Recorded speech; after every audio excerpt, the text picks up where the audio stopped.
Hey guys, today I'm gonna show you all how to close tabs on VIVO V29.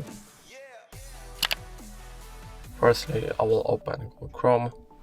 Now if you tap on this square, let me add some tabs. If you tap on this square, you're going to see every tab that you have opened. You can tap each one of you can close each one of them individually just by tapping on the X in the top right corner.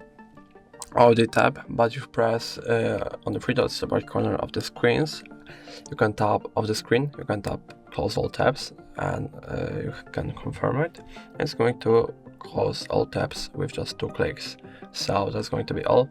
If I helped you, please leave a like and subscribe, and if you have any more questions, let us know in the comments.